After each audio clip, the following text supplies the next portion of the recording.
Overnight, they decided to upload the Slayer starter guide. Pretty actually surprised about that. I actually thought they would do that at the Calm Breaker.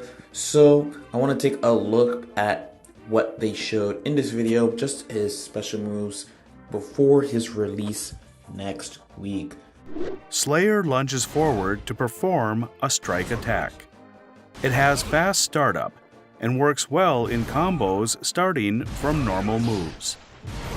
The punch version covers less space but has fast startup and leaves you safe from counterattacks even when it is blocked. The kick version travels farther and knocks the opponent down on hit. Choose the right version for your current situation and distance from the opponent. Map punch. So there's a couple of things they showed just from this move. This is pretty standard, just like rushing punch type of move. So the biggest things about this is one, they actually showed his 6K kind of lining up with 6Ks like Maze and Chips and Milia's. Seems to be on the slower side and either basically plus or comboable.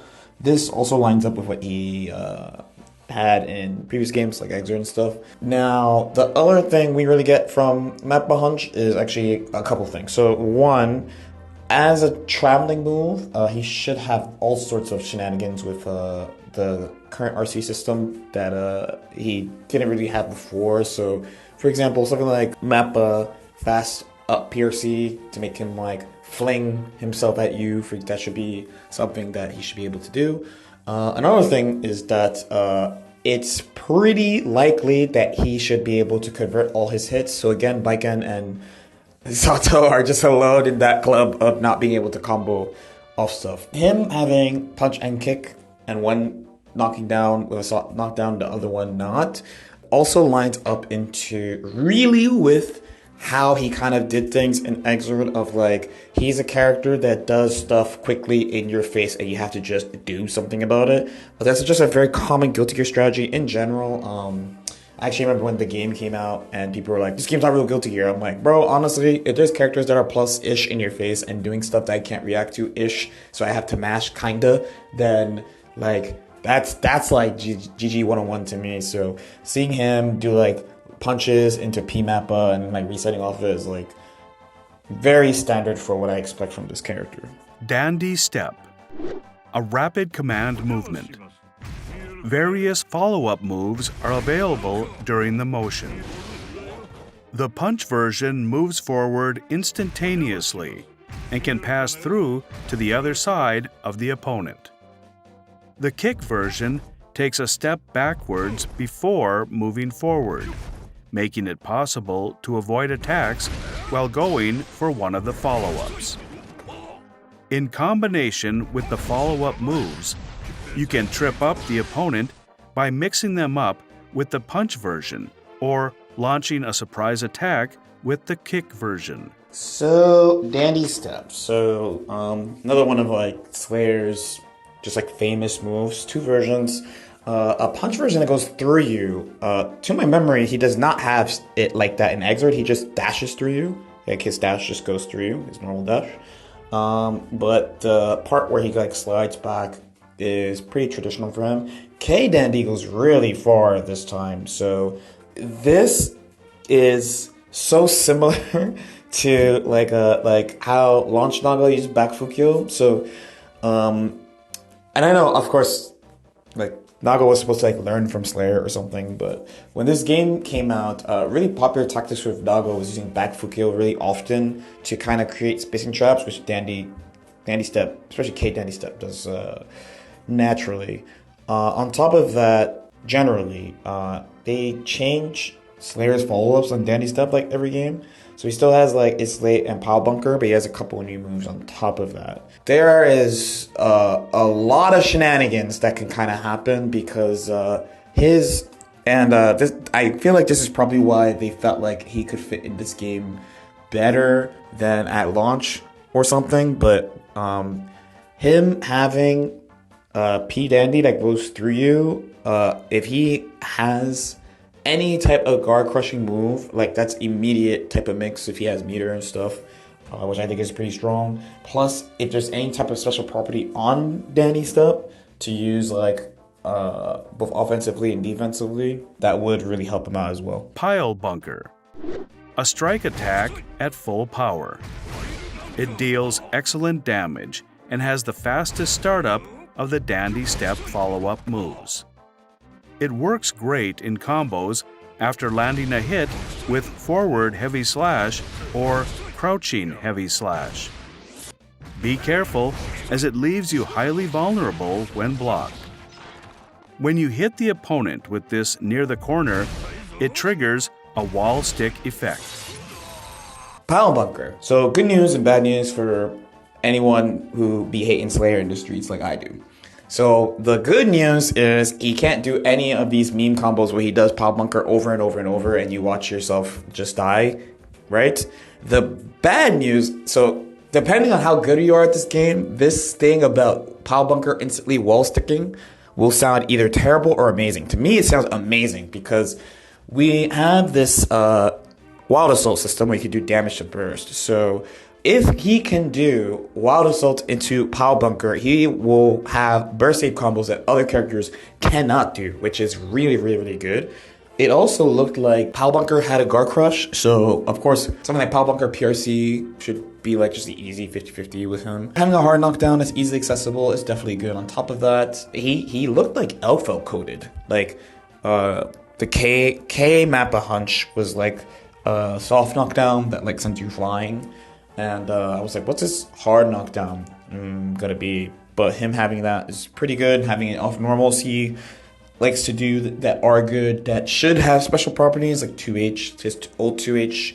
I believe beat lows before. So I remember like Melee vs Slayer, you had to jump straight up or like you could like try 6K over 2D and 2H, stuff like that. So those two things I think are really good. And then the corner carry is also pretty good. And of course this game has like the slowdown RC thing. So there will definitely be ways to do it. Use that move multiple times in combos, just not the way they're used to doing. The classic way that they're used to doing, where you just do it over and over, like 4 or 5 times or something. Obvious that it should be minus on block, you know, and it's gonna be one of those if you hear me be like, man, you really do that, you really did that with no meter, but like Slayer is the most you really did that with no meter character, or one of them, not the most, but one of them, in Guilty Gear, so pretty good. Main interesting point is that it instantly wall sticks, actually. Bump Ahead.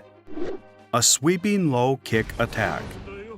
This move is a good option for mixing up a blocking opponent. Slayer recovers quickly, even when this attack is blocked, making it a good option for a follow-up after Dandy Step. Bump Ahead. So this is new. I don't know why I randomly thought, isn't this like a reference to some anime or something? But new move, low. The move is good for sure if it's like 0 to -2. If it's like -3, -4, it's auto like Abba's mashing, Baiken's mashing, Milia's mashing, like all those characters mashing. It's definitely not -5 from this clip. So, and this is going to be one of these points of like, you know, just RPS points, what you gonna do, character building things, you know, the typical things that we like to explore in this game. But as a mix-up tool specifically, it might not be the best without meter. Either, you know, they're like, it's a low, it's good for mix-ups. But these starter guides have said before, moves that are not, when I say mix-up, I'm thinking about 50-50s. So for pressure, for high speed, varied pressure though, if it is, 0 to -2, it should be pretty good. That basically means the opponent would have to IB it, which actually would make it pretty good because the IB timing is really tight in this game. It's late. Slayer swings his fist down in an overhead attack. This attack covers an extensive range, meaning it can hit mid-air opponents. Switching up this overhead move and the low attack bump ahead can trip up a blocking opponent. Okay, it's late. So this is a move. He did have an Exert. I forget if he got combos off this most of the time or if he had a meter. I'm not gonna lie.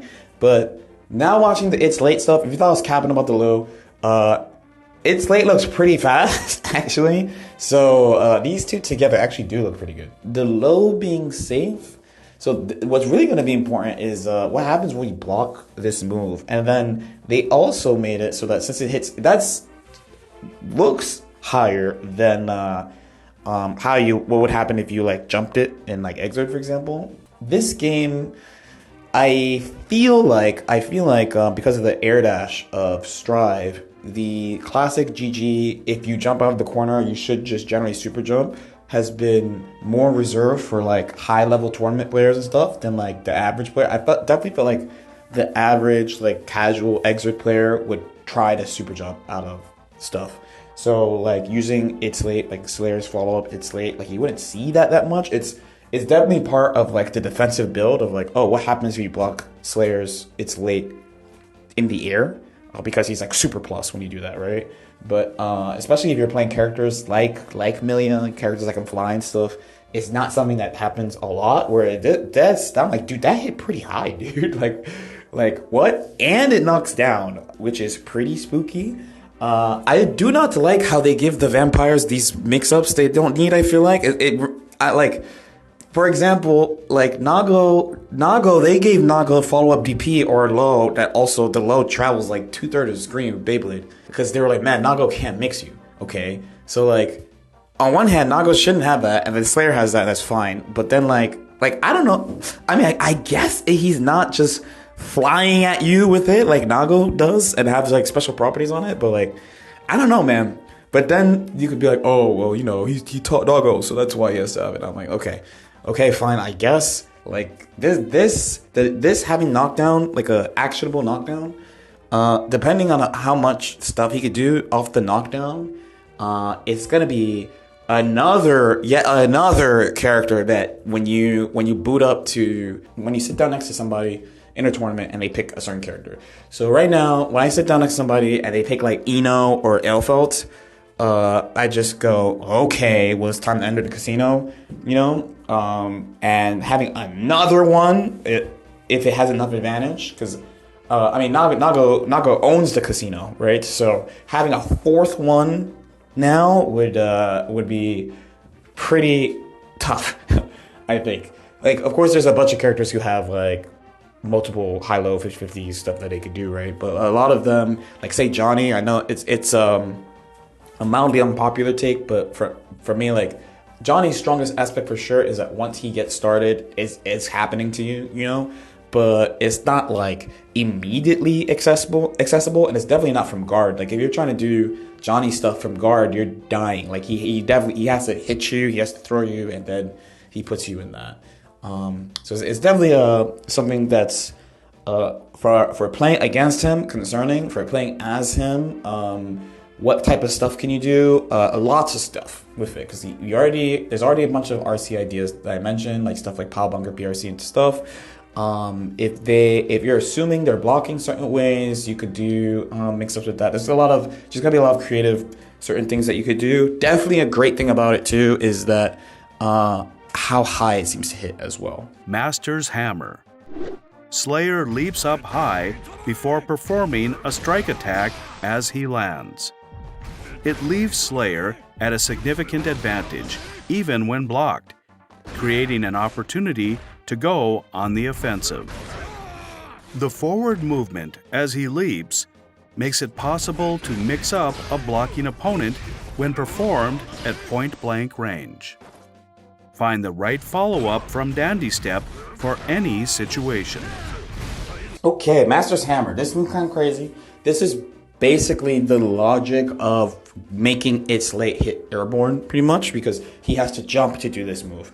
It looks extremely plus. Another move of my favorite mechanic, Gar Crush, which Streets definitely love. Good thing you can't see my face right now, but Streets definitely love another super plus Gar Crush move.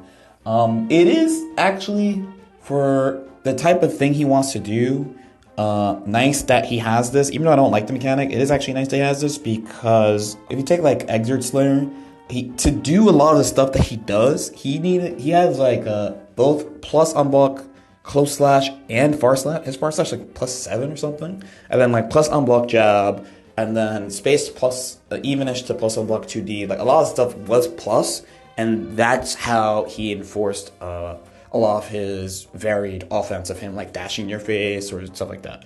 Where between the current Gatling system for him, Slayer players use a lot of like links and stuff, which is not common in Guilty Gear. A lot of the classic Guilty Gear characters all use like the punch kick slash heavy slash dust, like the old style Gatling, where Slayer had very, very specific, unique Gatling. So, but you don't want to give him a lot of super plus normals and stuff in this game. That doesn't make sense. The game's not made for it, and they've adjusted that for a while. So having this combined with Dandy actually, depending on how you feel about this. So if for some reason you specifically liked that you're doing like close slash bar slash +7 into stuff, then like I guess it's annoying that they're trying to just be like, you have to do Dandy Step to do the Slayer thing, but then you're doing the Slayer thing, so isn't it I don't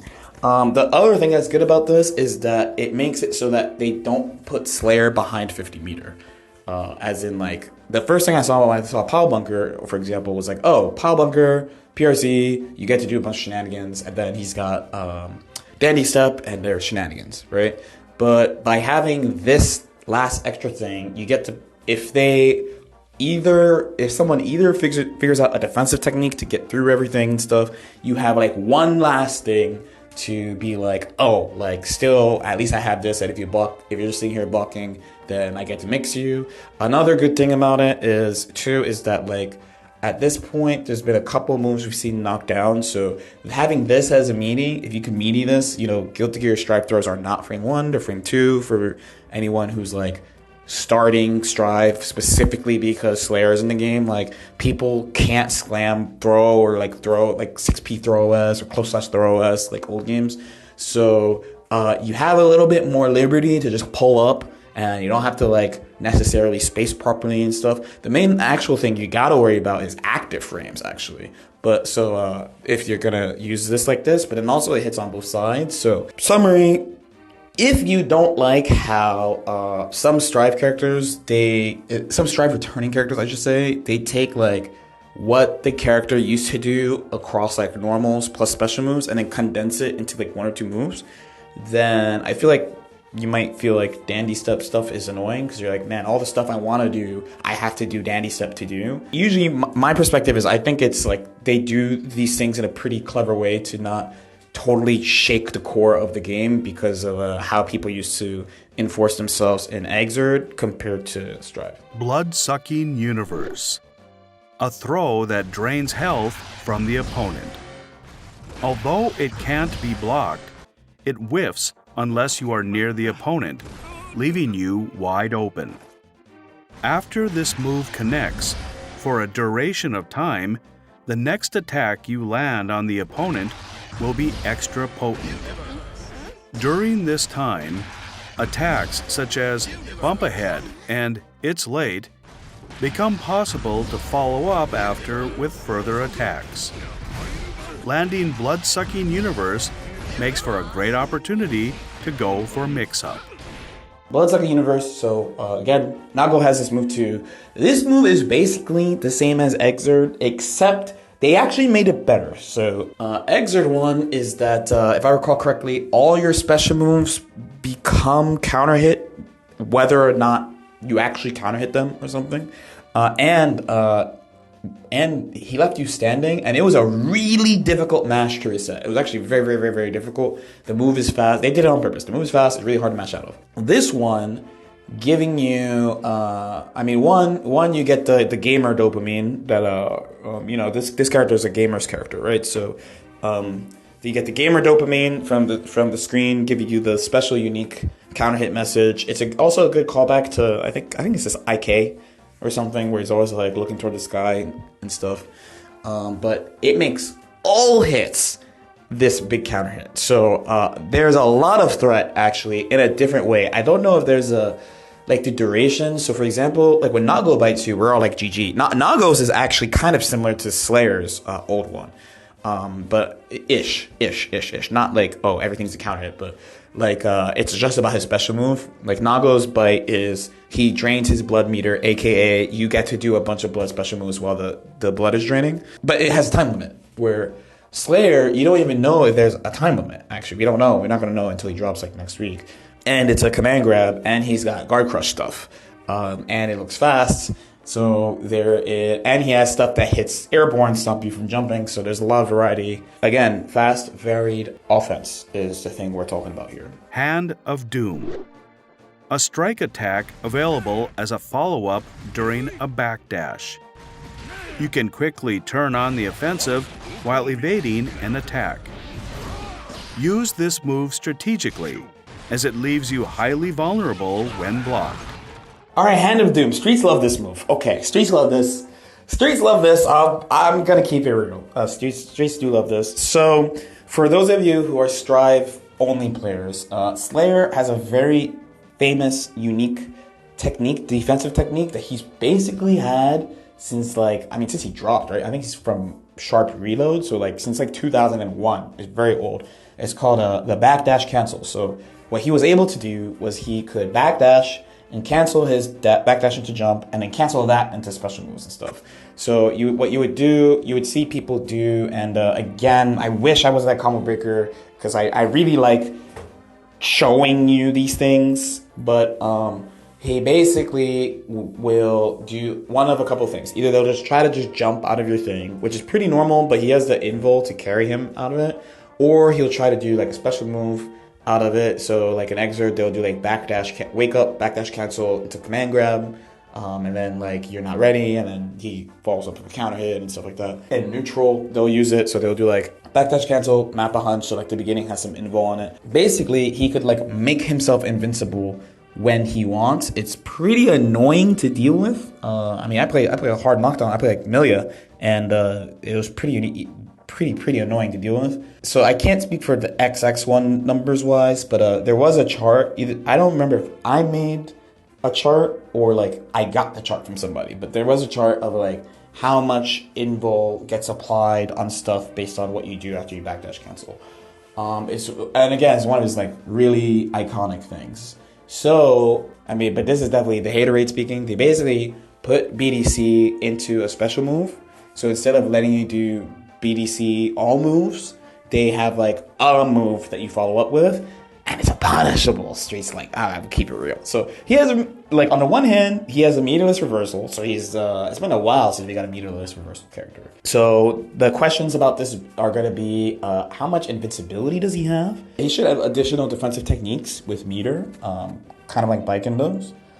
So that's going to be pretty interesting. But I do like how they put this behind a move that's punishable. I think that's very funny. I think Streets love that. He can't have that in this game. He just can't. He can have that in the game where everyone else is super powered and everyone else has plus stuff, but in this game, dude, where most people's stuff is minus, he can't have that. So I think it's pretty good how they did that. Super Mappa Hunch.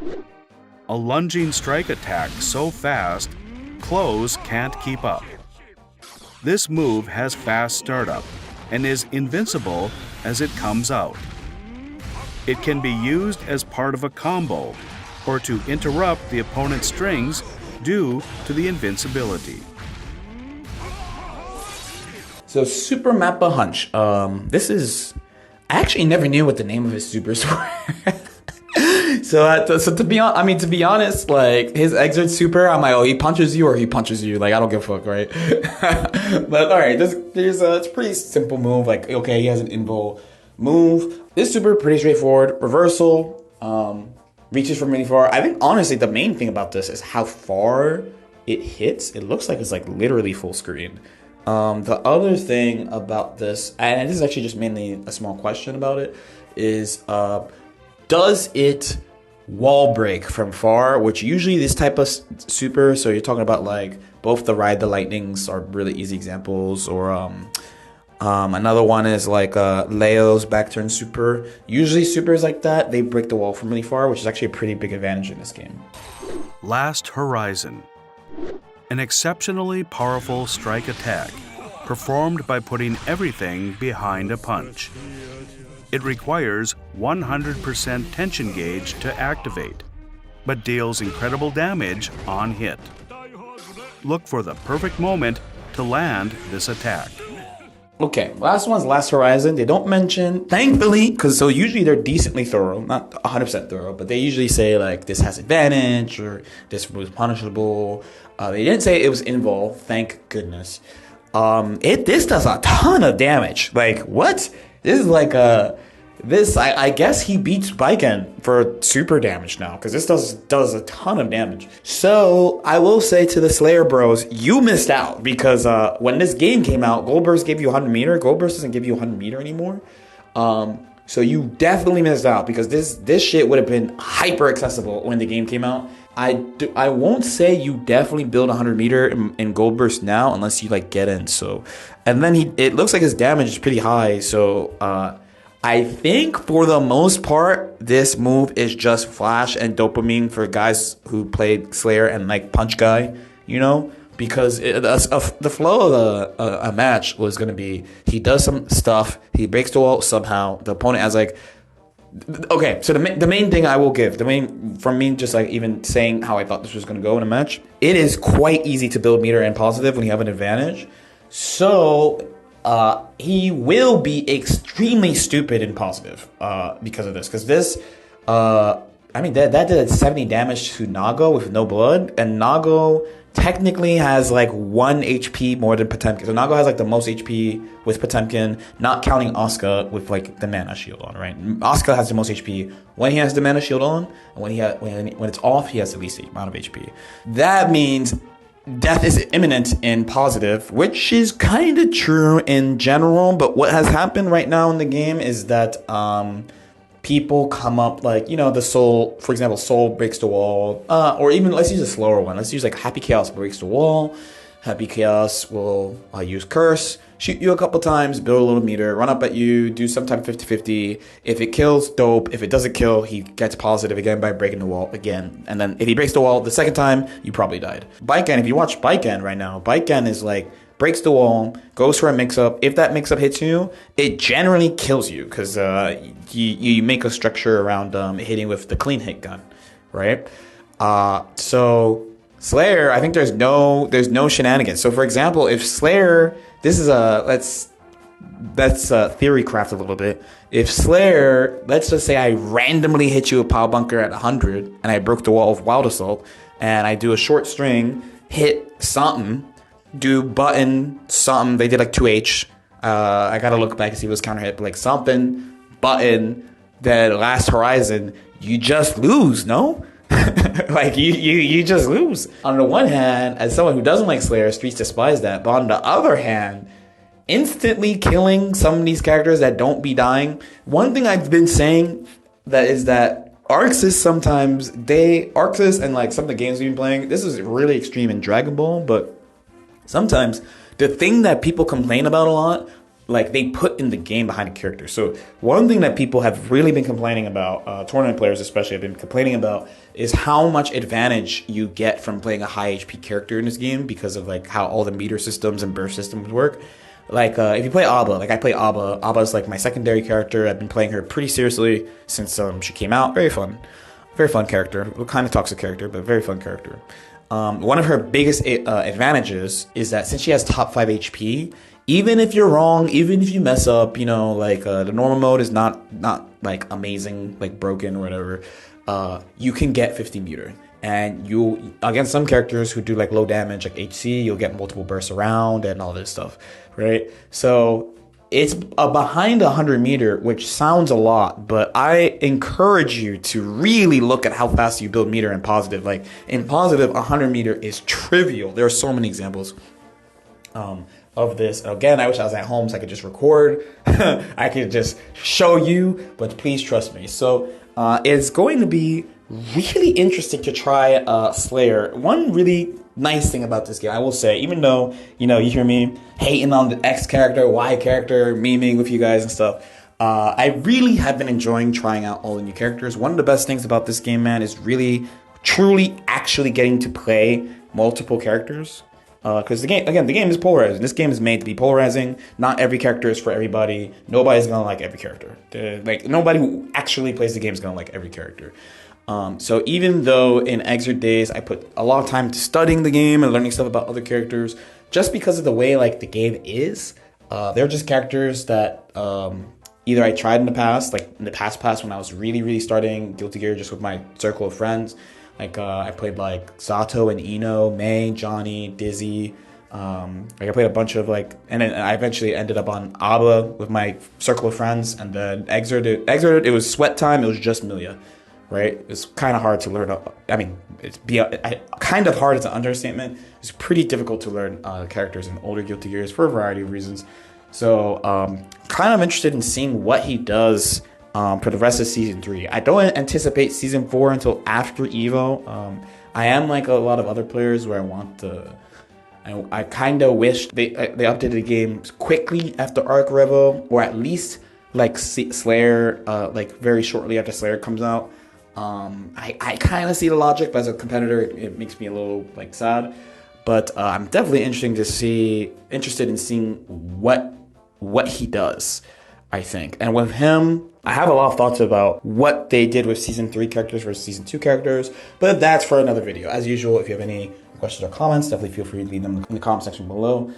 Sorry for doing it like this. I literally recorded this audio in my hotel room in Common Breaker. My laptop screen's getting fixed, so I'm really doing this in a gangster way. Like and subscribe if you guys feel like it, and I'll see you next time. Peace out.